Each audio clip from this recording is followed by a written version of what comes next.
Hi everyone, it's Evangeline here at eTrailer, and today we'll be taking a look at our Kuat Sherpa 2.0 2-bike rack here on our 2019 Volvo XC60.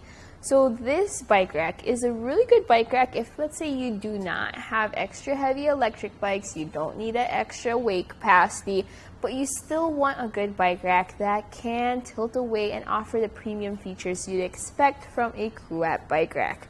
So first we'll take a look at how this works with our vehicle. And one of the features that this has is that this can tilt away. To do so, you pull this lever right over here, and then you just drop that down to a tilt.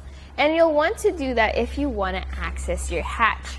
So as you can see here on our car, when we open up our hatch, there's plenty of space between our door and our handlebars, meaning we can get into our trunk, maybe grab our bags, grab our helmets, grab our waters, all without having to take our bikes off. So compared to hanging racks where you have to stop, unload your bikes, tilt the rack away in order to get into the trunk, for here it's a really quick process comparatively. To bring it up, you just lift it up and it snaps into place. So this bike rack has a weight capacity of 40 pounds per bike. While it's not as much as, let's say, the 60-pound weight capacity of the Kuat NV, 40 pounds is still slightly above normal bike rack capacities. Most of our bikes here at eTrailer are below 40 pounds, plus usually the traditional style has only a 35-pound weight capacity. Notice how we also have a front wheel clamp. I really like the bike racks that have that front wheel clamp design, because what if I have a carbon fiber frame bike? The traditional bike rack has a hook that comes down and could possibly warp my frame. Also, if I had a women's bike, children's bike, or a step-through bike with a low frame, a hook like that may need a frame adapter bar to use properly. But with this front wheel clamp, no need to worry about that. It makes my life a little bit easier that way. Here in the back, we have this rear wheel strap holding that rear wheel down. And if you want to take your bike off, this is where you start. So you press this button or this lever and you pull that strap up and out and then over to the side. And you go over here to the front. Make sure to hold on to your bike as you do so, because once you release it, it could tilt back towards your car. So hold on to your bike, press that button, lift that up, push that out, and from here it's just a slight lift, and then you're ready to go on a bike ride. And with that bike over to the side, we now get to take a closer look here at our bike rack. So here in the back, we have this rear cradle. So this tilts back and forth to accommodate different wheelbases. The maximum wheelbase this can accommodate is about 47 inches. So not as long as other bike racks, but again, for regular bikes, this is a good fit. You also have this extra thick strap, and this goes right in there and secures that rear wheel. Over here in the front, we have a front wheel cradle, and that just folds down to be a little bit more compact. You also have this front wheel cradle, and while I did talk about how this is really nice with your different bikes of different shapes and sizes, the maximum tire width this bike rack can accommodate is up to 3 inches. So if you do have your fatter tire bikes, like usually around 4.5 or 5-inch wide tires, this might not be the best fit for you. But again, for most bikes or bike racks, this is a good fit. So with a 40-pound weight capacity, you may notice that it is really for an average style of a bike. It is a little bit more compact with how those cradles pop right into place. I do like how neat that is. But we're going to take some measurements just to see how it fits here on our vehicle. So measuring from our bumper to the end of the bike rack right over there, it sits at 32 inches. That's kind of on the average size for a 2-bike platform rack, but definitely something to consider and remember whenever you're backing into your garage or trying to park into a tight spot. Don't forget that that's the length added to the back of your vehicle. Now let's also take a look at another measurement, which is ground clearance. So underneath the trays to the ground, it sits at 19.25 inches. Then underneath the shank to the ground, it sits at 11.25 inches.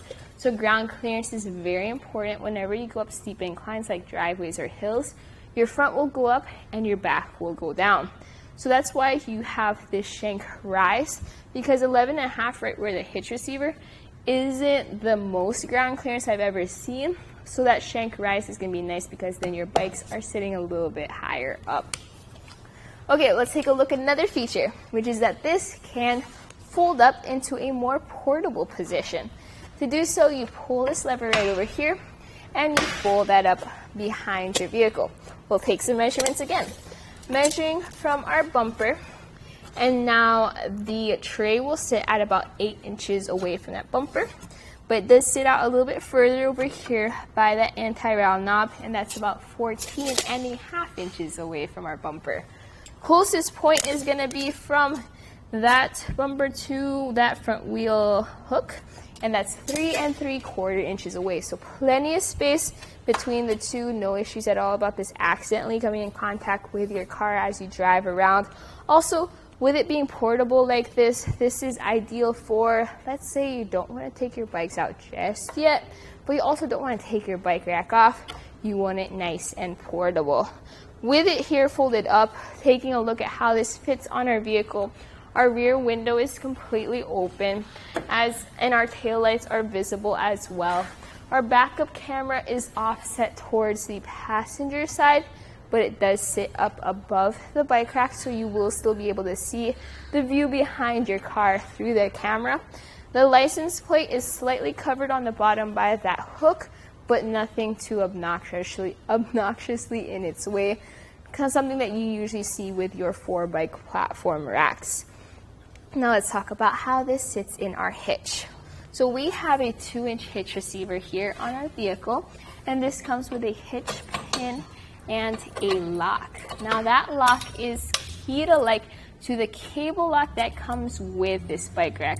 It's not an integrated cable lock. You just kind of wrap it around your bikes, and then there's a lock cord right here in the middle. But it is nice because then you only have to use one key to access both your bikes and your bike racks. It's a tool-free install, and what that means is once you pop it into your hitch, you don't have to deal with wrenches and you don't have to deal with sockets. All you need to work with is this anti-rattle knob. As you rotate that knob and shake the bike rack around to extend the ball cam, it creates an anti-rattle effect inside your hitch.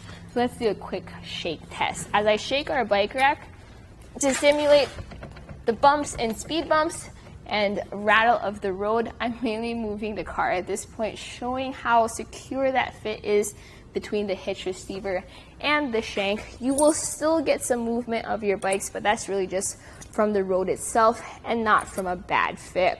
All right, so my final thoughts about the Kuat Sherpa is that this is a really good looking bike rack. You also have options when it comes to color, since this is gray with orange accents, but it also comes in black as well as pearl. I think the pearl would look really good with how our vehicle looks right now.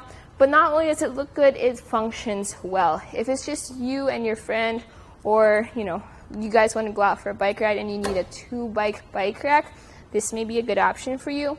If you do have a family and more than 2 people will possibly be riding, this is not expandable, so you may want to consider maybe the Kuat NV, which can expand to up to 4 bikes. But all in all, looks good, works great. That was a look at the Kuat Sherpa 2.0 2-bike platform rack here on our 2019 Volvo XC60.